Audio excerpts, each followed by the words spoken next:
It is the aftermath brought to you by Galactic Fried Chicken here on bearcatjournal.com. You can check out Galactic Fried Chicken right over in Dayton, Kentucky, roughly about 5 minutes from downtown, just over the bridge. Get off the Newport exit, head down the road there on your right. They got outdoor seating for when it starts to warm up, even though it's going to be raining this week. Maybe you can catch some 60-degree day while it's dry out. But they got excellent fried chicken. They got the chicken dunkers. They've got all sorts of sides, deviled eggs, fries. Fries are just another vehicle for their galactic sauce to put more of that in your face. The galactic sauce is out of this world. But check out Galactic Fried Chicken. Get you some of that good home cooking. Well, the Bearcats pull one out in a little bit unorthodox fashion because usually they lose these types of games where they find themselves down, but not out in this one. 69-65, your final score over the Utah Utes.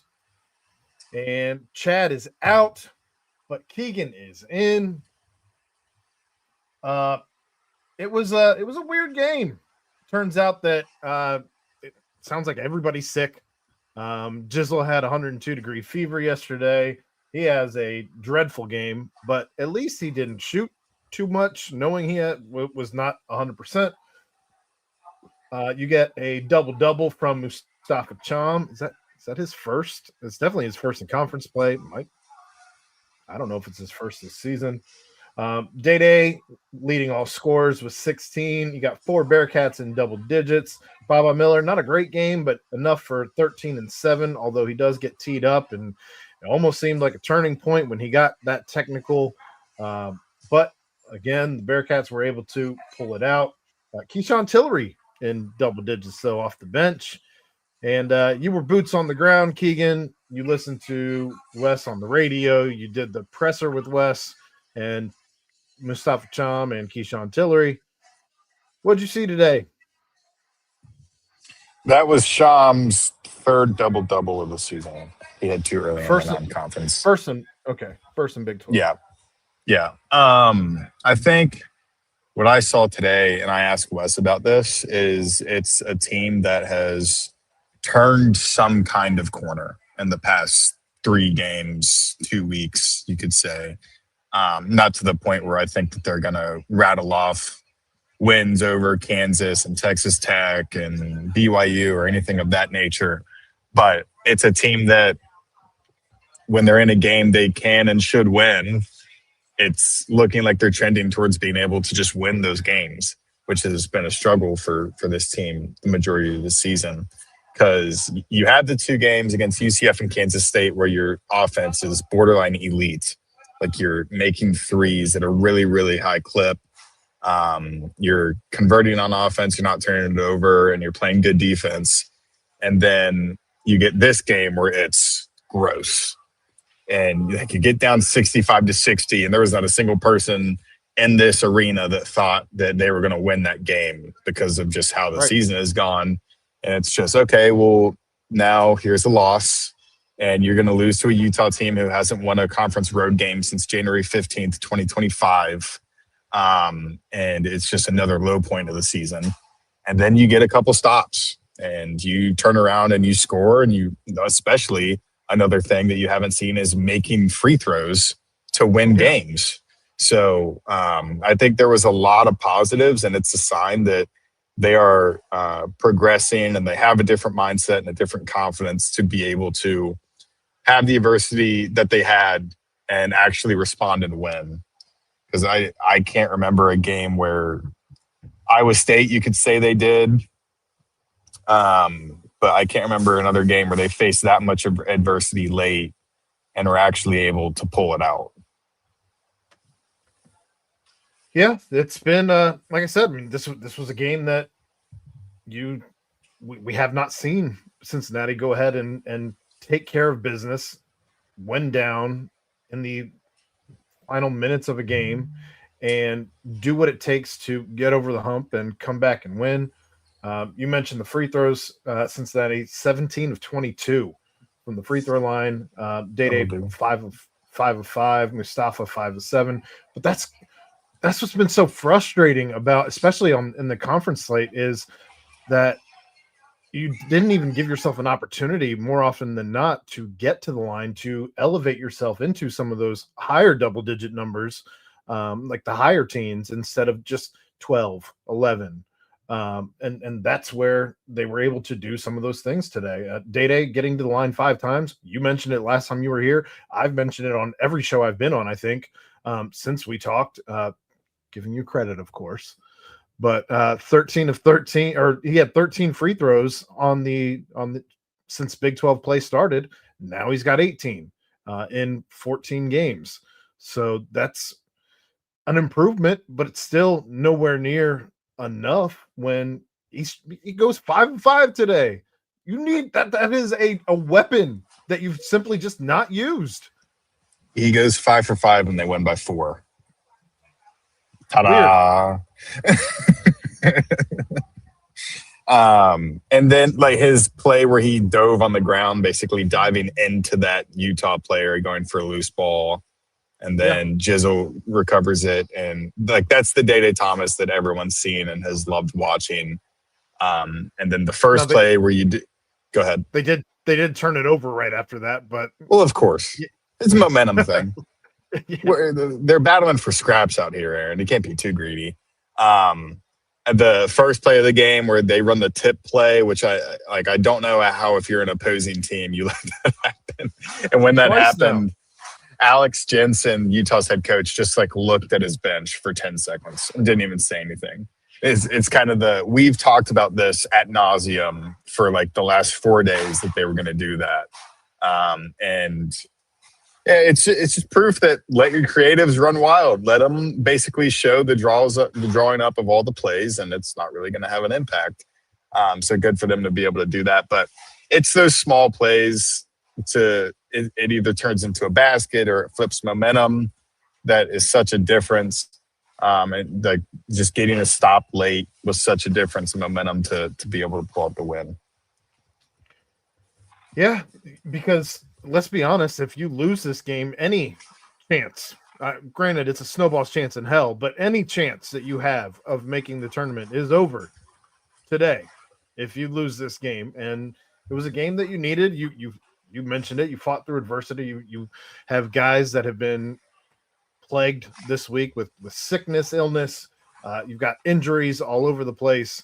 Good to see Mustafa Cham back in the lineup, though, for sure. Obviously, with his double-double. 4 blocks also, by the way. He was a menace. I thought it was the most physical game that he played. I thought it was maybe offensively, he demanded the ball as much as any game that he has this season. I don't know that it was necessarily more than some of the other games where he's elevated himself, but certainly as much. And I think when he's got it rolling like that, when he's making shots, especially down low, and he's taking advantage of the matchup, this team starts to hum a little bit. Yeah, and he's such a valuable piece that you wish you had the offense that they've had in like the UCF and Kansas State game to complement him. And like I know he didn't play against Kansas State, he did play against UCF and he played well, but just like Jizzle James playing so well and Jalen Celestine playing so well prior to this game, opening it up for him and just giving Sham more opportunities, you just wonder like what it could be like. So yeah, he played extremely physically. There were times where I turned to Austin and I was like, I wish he like played a little bit harder and a little bit more physical. And then I think the next 2 possessions, he like got a rebound and drew a foul and converted in the paint. And I was like, well, that was a horrible take that just aged like milk there in the span of 5 minutes. But yeah, he played really well, and you see why he can be one of the better players in the Big 12. Yeah, they didn't rebound well, although Mustafa Cham did. It seemed like Utah, and I'm sure any team at this point that you play going down the stretch is going to try and focus on taking Baba Miller out, even if for a half. The second half, Utah kind of did that, as Baba only ends up with 2 points in the second half. Only had 2 shots in the second half. I'm sorry, 4 shots, 5 points. I was looking at Jizzle's line. That's on me. But 5 points. His shot came late his made shot came late in the second half though. But he does get to the line and hit 3 free throws going down the stretch. But you could tell he was frustrated. They were certainly trying to do things to take him out, and the frustration did bubble over. He gets a technical on just a weird thing. I thought he was going to get teed up. I thought he was going to slam the ball on the floor when he did come down with it, and he held himself back, and then he goes with the weird behind the back pass to a referee who's not standing there. It ends up down the tunnel, as the announcers called it. But we've seen this. That's probably the biggest thing against Baba Miller is the fact that he gets frustrated and it spills over. This is, I believe, his fifth technical, sixth technical, something like that. Yeah. Yeah. So and we've seen this. There was the play down in the paint when they were on offense where he basically got like thrown to the ground. And Wes was lobbying the refs like, hey, you need to look at that because he like tore him down to the ground. And the refs, I saw them go over to the monitor, looked at it for 10 seconds, and then went over to Wes and said, no, we're not gonna review that. And it's like, okay. So I mean, he's already fighting an uphill battle when he's getting pissed off by Utah players, and then he can't get any help on a technical call. But it's a part of me likes it because you want to see physicality and you want to see that aggressiveness, and it's just not happening. But it's always better to do that in a win than in a loss. And usually it's been like you're already down by 12 and then you get a technical and give them free throws, and then the game's basically over.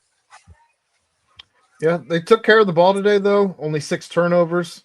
On the other hand, only 7 steals. You created 13 turnovers for Utah. But all in all, I mean, you're not creating a ton of opportunities for yourself in a team that really thrives in transition. Only 12 fast break points for the Bearcats in this one. But they were able to capitalize in the paint. 32 points in the paint of your 69 in a game that you really did not shoot 3 ball very well at all, only going 4 or 15 as a team, for good enough for 26.7%. But you scored 52.5% of the time that you had the ball. Just a weird game. Yeah, and Wes actually talked about the points per possession battle on his radio show, because Dan had asked him, like, what do you look at to dictate whether your offense is performing well or not? And he said, like, points per possession, free throws to assists or something like that, and just different stats. And it was 1.1 today, which that's what he says what he wants it to be at. So, yeah, it was they turned it on late, and like you said, not good from 3. And part of that, like, it's Jalen Celestine for me. Like, he looked bad. Like, his shots were not close. Wes said he wasn't moving well. So I have no idea what's going on with him, because it seems like it's, and Chad and me just talk about this all the time. Chad brings it up all the time. It seems like you don't know, in warm-ups whether he's going to make a few shots or not. And it's whether his shot has arc on it or not. It's so stupid. And, like, Wes's whole thing has been like, okay, well, Jalen hasn't been practicing, and then now he's playing well, and it's like, well, he's been able to finally practice, and then it goes back to looking like he hasn't been able to practice. So I think it's more of just a hot and cold case with him about whether he's going to be able to make shots. And when he was the second biggest piece behind Jizzle for why the offense looked like elite and why they were scoring so much. Yeah.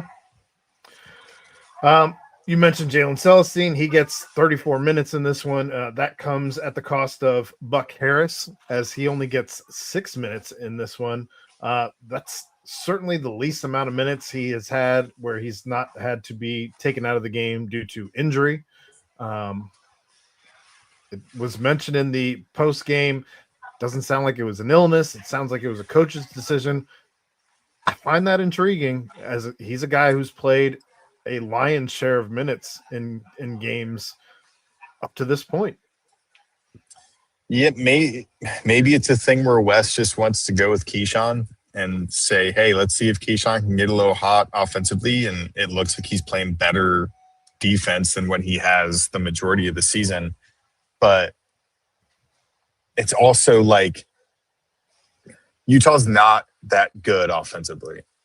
Right. So are you going to throw a guy out there who can only play defense against a team who isn't that good offensively and maybe cost yourself a few possessions? Because when he was taking shots, they weren't high percentage, and I think he like hit the left side of the backboard on a mid-range. Yeah, that was the only shot he took, actually. And you just hear a collective groan from the entire crowd. You can hear it from home as well.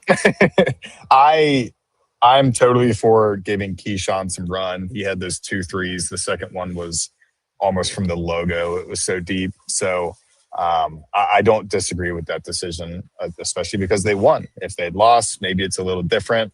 But with how Keyshawn's been trending and how he's coming along, playing him more, I completely understand.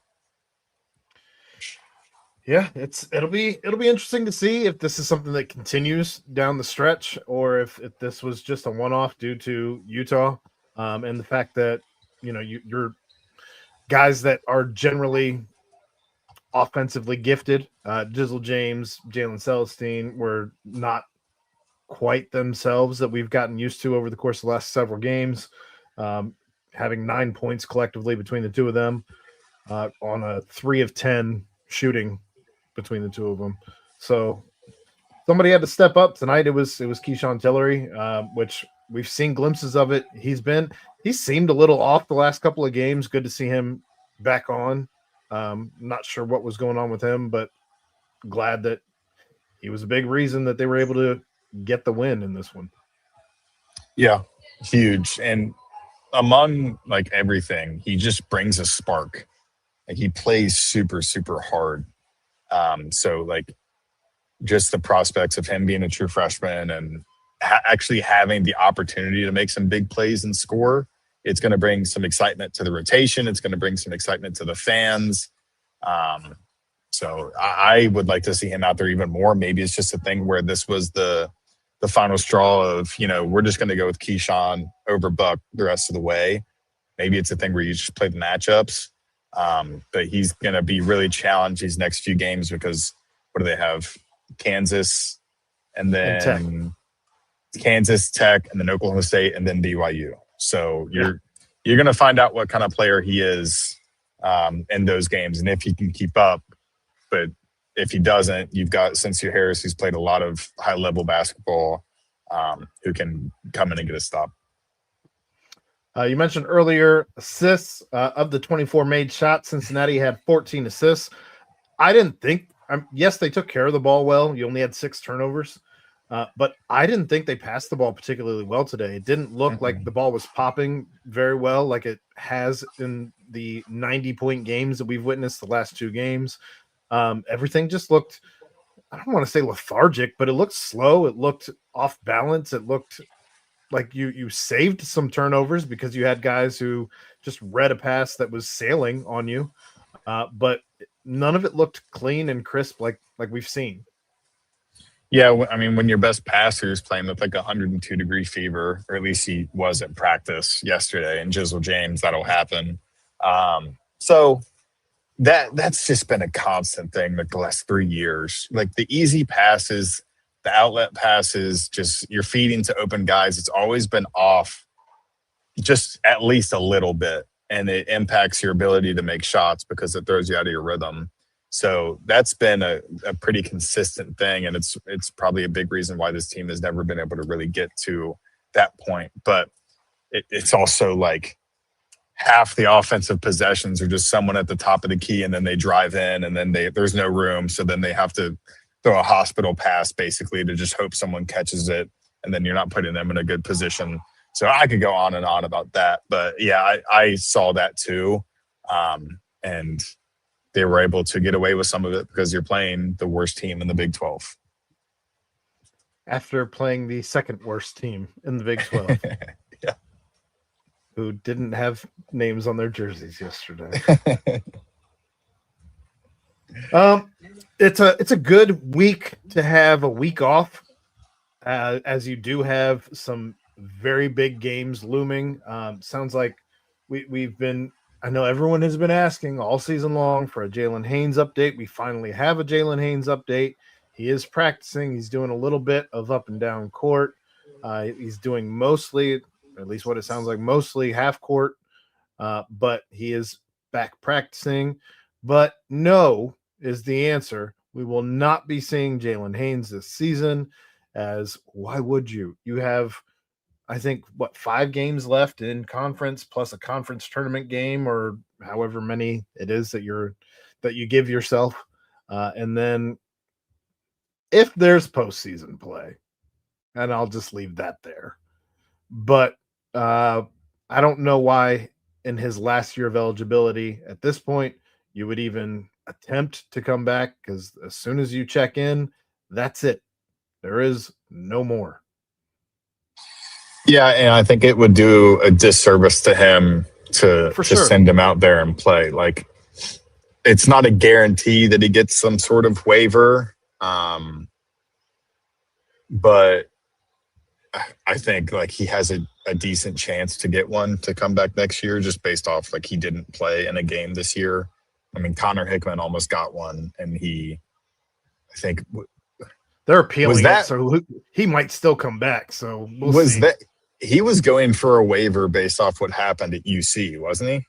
I assume so. Yeah. So like, I don't even know. He played like 13 games or something. So it's one of my least favorite parts of this job is the freaking lawsuits. Like, I feel like I should have taken pre-law at Indiana, and just tried to figure out like what that frickin' injunction means. Holy crap. So, I mean, Wes said he's been practicing. He still has restrictions. Like, he's not going full 100%, and like going up and down the court, but he's competing and he's playing very good defense and playing great on offense. So maybe it would be interesting if he was to play, but it would just be a huge disservice to the kid who could capitalize on more NIL money next year and be 100% healthy, maybe at Cincinnati. Who knows? But yeah, he's not going to play. Wes said it straight up. He said it straight up after, I can't remember which game it was, one of the last 2 games. And then he's like, kind of didn't say straight up he's not going to today, but it's more like, hey, he's not going to, because it just wouldn't make any sense. But he also said like Jizzle wasn't going to play, and he is. So who knows? I can't. Fair enough.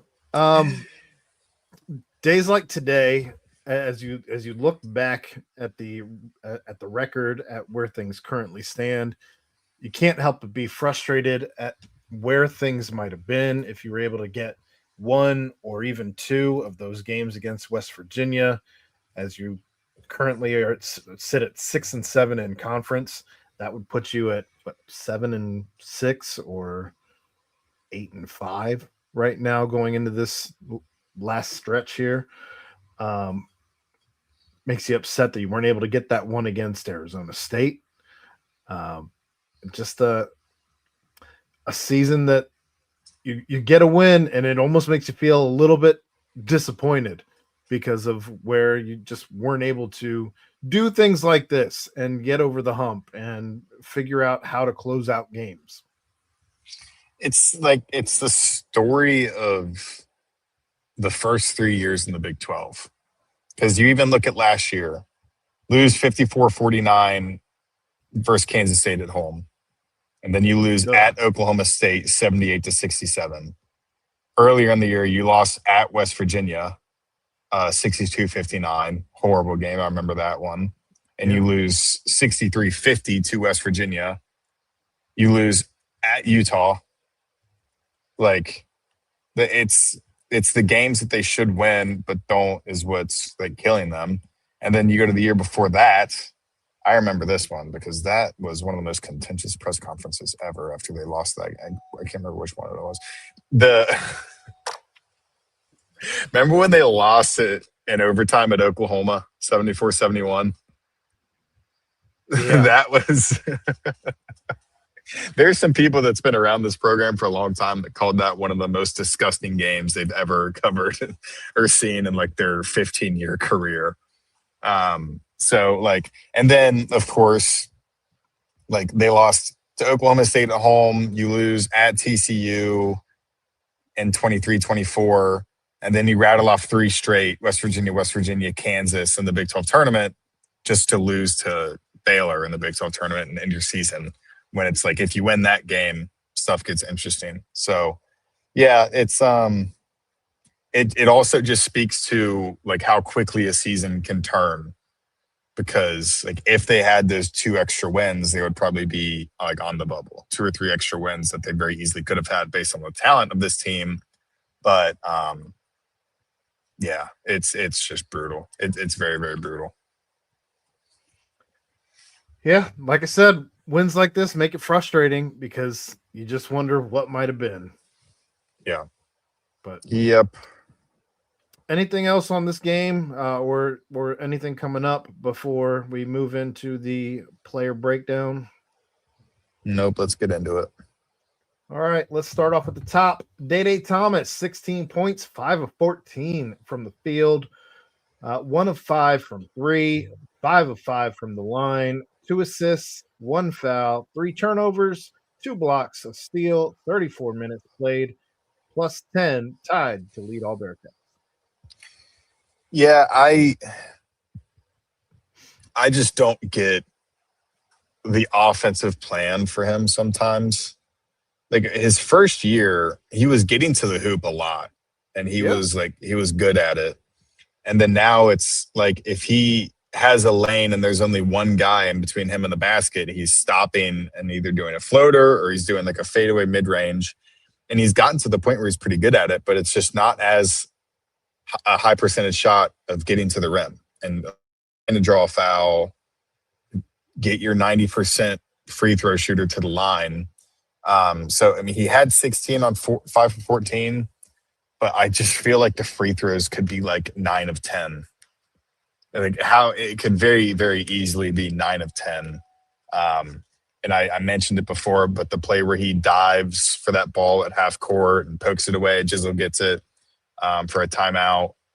They turned it over on the next possession, but just still a big momentum shift at that point in the game. We did see him a little bit more aggressive, and that's something I've been begging, screaming, crying for. He was a little bit more aggressive in getting to the hoop today, but like you said, I mean, more often than not, he does pull up. From 2 today, he was 4 of 9 and 45%. That's not terrible, but you 44. But you could have been at like 60% if you just keep going and, like you said, get to the line, and you probably end up with 22 and win this game comfortably instead of just eking out at the end. And I remember one possession where he came down and he took a pretty early in the shot clock 3, missed. They got the offensive rebound, kicked it right back out to him, and he was open for a 3, but stepped inside the line and took like a 17-footer for 2 and missed. And I'm like, that's perfect. I love it so much. I guess it's worth mentioning, if you're game planning for Utah, their best players, in my opinion, were Don McHenry and Terrence Brown. And if you are driving on them all game, first off, you're wearing them down probably a little bit more than you are if you're just shooting 3s and pull up 2s. But you're also probably getting them into foul trouble. So maybe they're seeing less time on the floor. Maybe they're having to rethink their strategy. So I still just don't understand, to your point, what the game plan is if you're just taking jumpers all day. Yeah, and Chad has talked about this and he brought it up, but like it trickles down to every single part of the game. Like if you can get your opponents in foul trouble and go to the line. And he Yep. actually said that like Bobby Knight's whole plan and whole goal of the game was to make more free throws than the opponent took. Because that tells me that you're aggressive on offense, getting to the line, putting yourself in position for high percentage shots, and also defending well, disciplined without fouling. And that just has not been a priority at all. No, none whatsoever. Kudos to you for getting a shameless Indiana plug-in.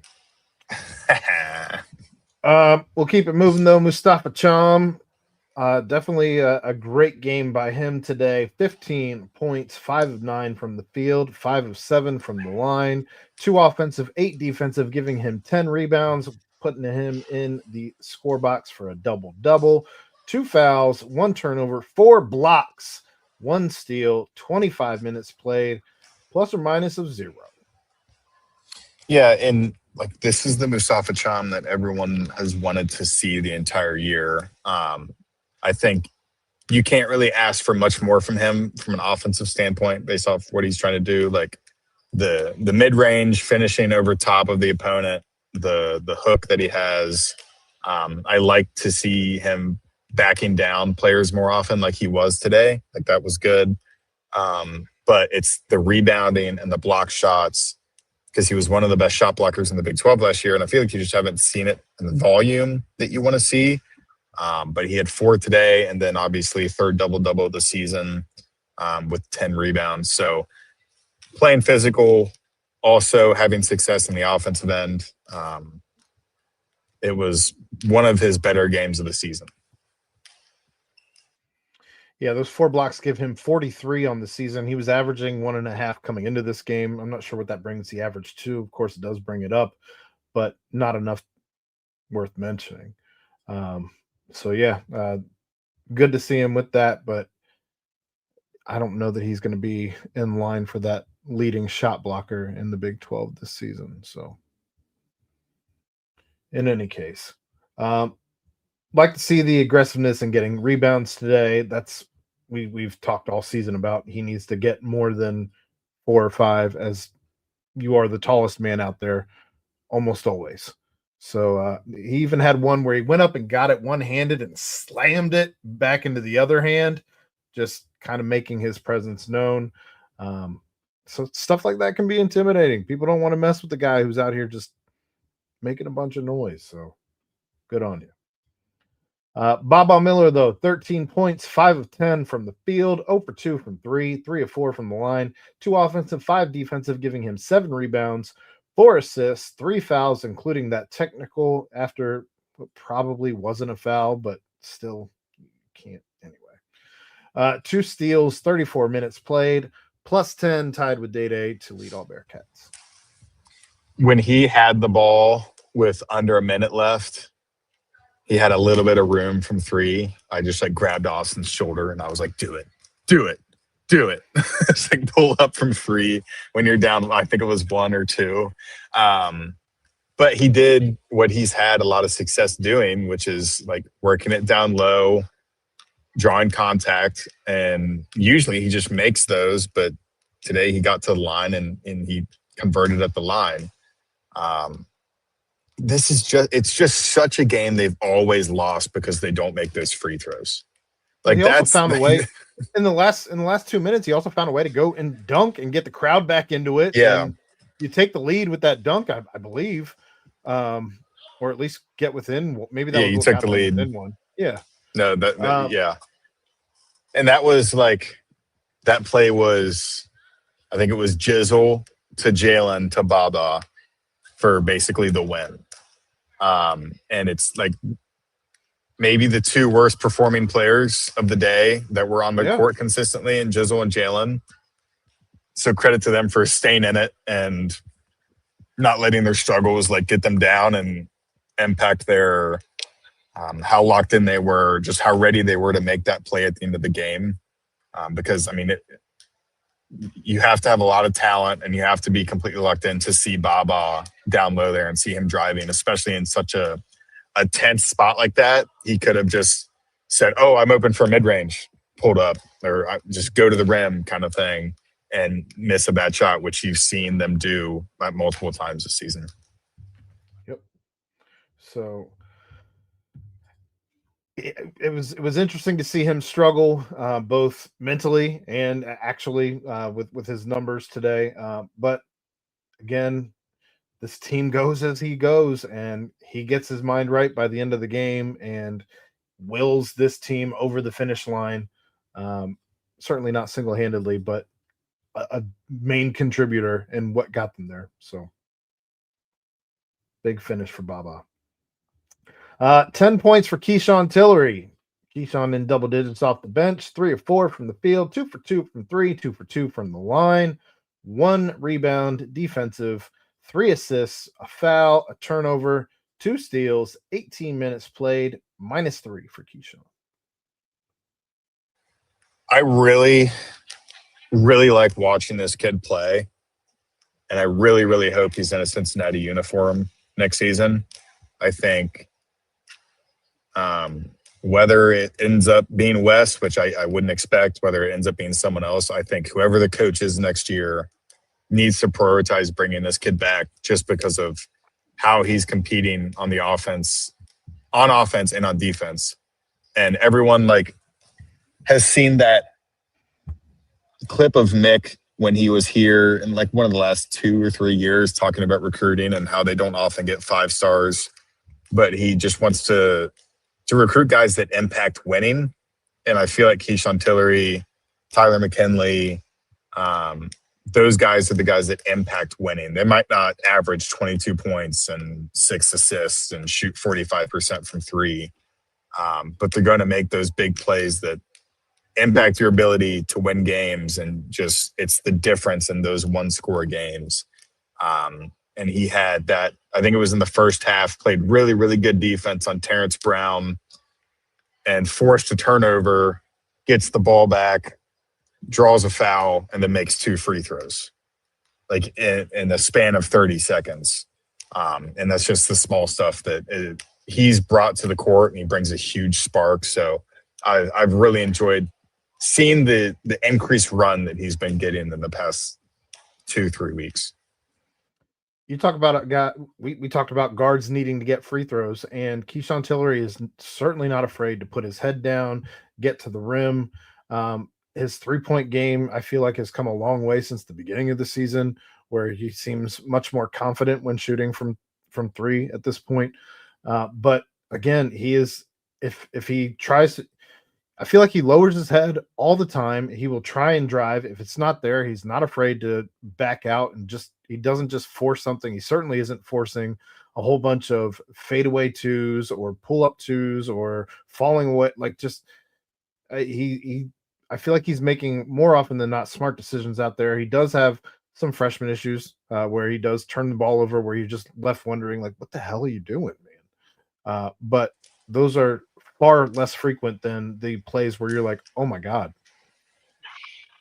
Yeah, and I feel like you always have to keep it in the context of this year has not gone to plan. When he originally committed to UC and signed with UC, the plan was definitely not what has happened. So you have to give the kid credit for how he's rolled with the punches of, hey, initial plan, you're going to come in, you're not going to play a ton, you're going to see some spot minutes, but you're a guy who's going to be a part of the program for a long time. You're going to be the point guard of the future. And then all of a sudden it's, hey, our star point guard isn't going to be on the team this year. So now you're going to have to play 18 minutes a game or 15 minutes a game. And he has the competitive spirit to hear that and be like, okay, good. I want to play. He also has the ability to compete and play hard and play extremely physical. So I don't disagree with Wes's thing of, I think Keyshawn Tillery is going to play in Final Fours because I think he can. Will that be at Cincinnati? To be determined. Who knows? But yeah, you bring up him having to play when Jizzle was not around. He's also had to play a ton with Kirk Risa not being around, as he's been battling that shoulder and flu and whatever else has been ailing Kirk Risa. So, yep, plenty of minutes to go around for Keyshawn Tillery that they've managed to work in, even if it costs guys like Buck Harris. That said, we got Jalen Celestine. I still don't know. I'll never know. 5 points, 1 of 5 from the field, 1 of 3 from 3, 2 for 3 from the line, 4 rebounds, all defensive, 4 assists, 2 fouls, 34 minutes played, +7. It's funny that the 2 open threes he got missed very badly, and then the one where he was fouled was the one that went in, and then he makes a 4-point play, and then it's just completely answered by a 4-point play. Crazy. It's negated 10 seconds later. So yeah, we touched on it, so I'm not gonna expand on it too much, but how he played the past couple games as a true small forward, and I think he made 7 of 9 threes. It was just such a lift, and it made the offense look very, very good. So it's not exactly a surprise to see him struggle and the rest of the offense struggle as well. Not to say that he's one of the most important players, but just your best 3-point shooter not playing good, not being good from 3. And then maybe you could say your second best 3-point shooter in Jizzle James also not doing good. It's kind of very understandable to know that the offense just was not humming like it should have been in the past 2 games. Yeah, more often than not, if Jizzle, Baba, and Jalen are all kind of struggling, that's a recipe for disaster. And you still were able to find that way to win. He did chip it. I mean, he wasn't great offensively, obviously, with the 5 points, but did find ways to continue to chip in with 4 rebounds, 4 assists. So a guy who didn't just get flustered and upset that he wasn't able to find the bottom of the net. So good on him for figuring things out. We talked about, the pass to Baba down low with 30 seconds left. Huge. Yep. Biggest play of the game, you could say. So credit to him. You could say that. Tyler McKinley, 4 points, 2 of 3 from the field, 2 fouls, 10 minutes played, +1. I don't think there's anyone else on the team that the fans like to see score more than Tyler McKinley. He looked confident today. He looked smooth down low. He was backing guys down. He was making moves around the rim to finish. And just the pop of the crowd when he scores is louder than anyone else on the team. So good for him. How many minutes did he play? 10. Was he at 10? So yeah, not a huge contributor, but no turnovers. 2 fouls, so 2 fouls in 10 minutes. You're kind of just hacking away out there. But yeah, he showed off some good post moves, which is something that I really haven't seen.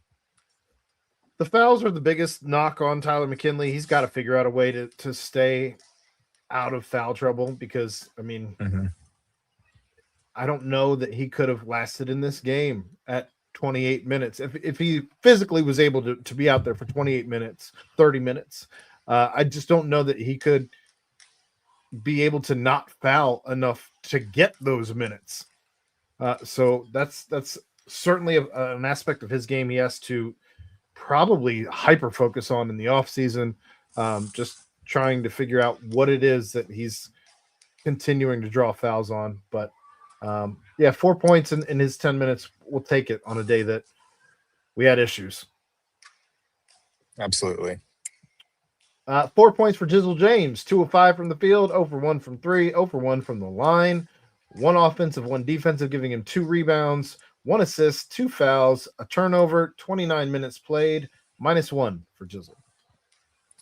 Yeah, Wes said it post game he didn't play good, and it's almost when you're playing with possibly the flu and 102 fever, which is what he had yesterday. Wes said he had white spots all over his throat. It's almost hey, just don't go out and play horrible. And I don't think he played horrible. He's had games this year where he's turned it over 4 and 5 times. Yeah. He only had 1. So he wasn't overly aggressive shooting. He was 2 for 5. So 29 minutes of -1 when you have 102-degree fever. fine. Like that's fine for me. To not just completely tank the game, because we've seen the 1 for 10, 1 for 11 Yeah. games that he's had. So good on Jizzle to know what he can do and not try to do too much in a game where you like have the flu or are coming off the flu. Today felt like a maturation of Jizzle James. Because to your point, yes, we've seen games where he does too much, where the ball is not falling for him, and he continues to try and shoot his way through it. Today, he said, "F that. I am going to just make sure that I'm not a liability." Defensively, he wasn't great either, but he did enough. But he knew his scouting report, you could say, and took advantage of not being just a net net negative the entirety of the game. Well, last but not least, as far as scorers go, Halvin Zella coming up at the rear with 2 points, 1 for 1 from the field, 1 defensive rebound, his only rebound, 5 minutes played, +3 for Halvin. Yeah, I mean, quality defensive minutes to finish +3, giving Mustafa some rest. I'm shocked he didn't have a foul. I figured 5 minutes on the floor, he'd have at least 3. So good for him playing discipline. He also had no turnovers.